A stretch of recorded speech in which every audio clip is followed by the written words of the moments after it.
کے بعد اس سورہ مبارکہ میں یہ بڑا عجیب مقام ہے اس اعتبار سے قرآن کا. عجیب اس کے معنی کیا ہے؟ دل لبھانے والا، حسین. یہاں اللہ کے تقوی کا جو مقام اور مرتبہ واضح کیا جا رہا ہے اللہ کی نگاہ میں، جو واقعتاً حقیقی تقوی ہے، صحیح تقوی ہے، قلب کا تقوی ہے. جیسا کہ حضور فرماتے تھے اپنے دست مبارک سے 3 مرتبہ آپ نے اشارہ کیا اپنے سیرہ مبارک کی طرف. التقوی ہا ہونا، التقوی ہا ہونا، التقوی ہا. تقوی یہاں ہوتا ہے. دل میں تقوی ہے تو تقوی ہے. باقی لباس اور وضاقت یہ ساری متقیوں کسی بنا لی اور اندر کا معاملہ نہیں ہے تو یہ بہروپ ہے، یہ تقوی نہیں ہے. لیکن حقیقی تقوی ہو تو پھر اس کا کیا مقام ہے؟ اب دیکھیے پہلی بات آ رہی ہے وَمَن يَتَّقِ اللَّهَ يَجْعَلْ لَهُ مَخْرَجًا. جو شخص اللہ کا تقوی اختیار کرے گا اللہ اس کے لیے راستہ پیدا کر دے گا. جہاں بالکل نظر نہیں آئے گا کہ کوئی راستہ، اللہ راستہ پیدا کر دے. بالکل نظر نہیں آ رہا تھا موسیٰ کے ساتھیوں کو کہ اب کیسے بچیں گے، نیچے لشکر آ گئے، آگے سمندر ہے، اللہ نے راستہ پیدا کیا. خود حضرت ابوبکر کا جو حال ہو گیا تھا کہ حضور اگر انہوں نے ذرا بھی دیکھ لیا نیچے اپنے قدموں کی طرف بھی نکال ڈالی تو ہم نظر آ جائے. آپ نے راستہ نکالتا ہے. پھر حضور گئے طائف، لیکن وہاں سے خالی ہاتھ آئے. مدینے میں اللہ نے خود ہی کھڑکی کھول دی، 6 آدمی ایمان لے آئے. آپ گئے نہیں اور وہاں انقلاب بھی آ گئے. عظیم.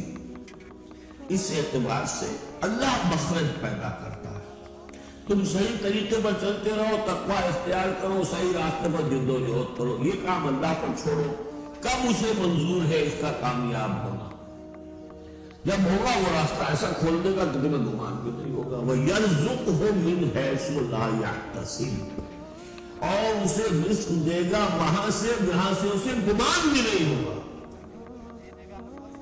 اقامت دین کی جدوجہد ہو، غلبہ دین کی جدوجہد ہو، اپنے آپ کو اجر صلاتی و نسکی و محیایا و مماتی اس کا فیصلہ کرنا تو سب سے بڑی رکاوٹ آتی. کھائیں گے کیا؟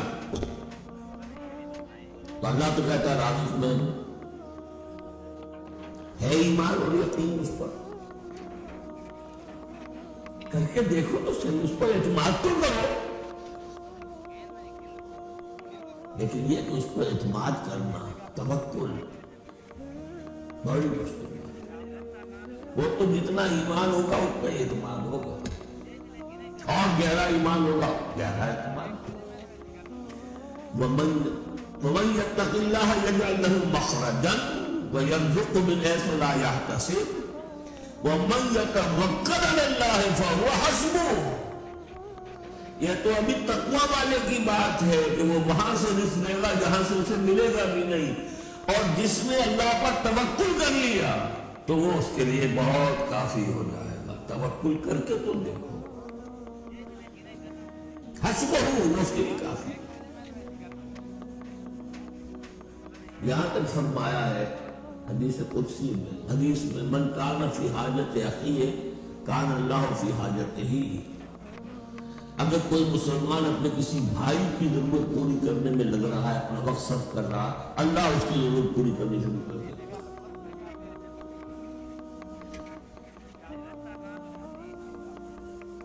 فکر ماں در کار ماں آزار ماں، کار ساز ماں میں فکر کار ماں. یہ فارسی شاعری کے اندر یہ دینی حقائق ہے.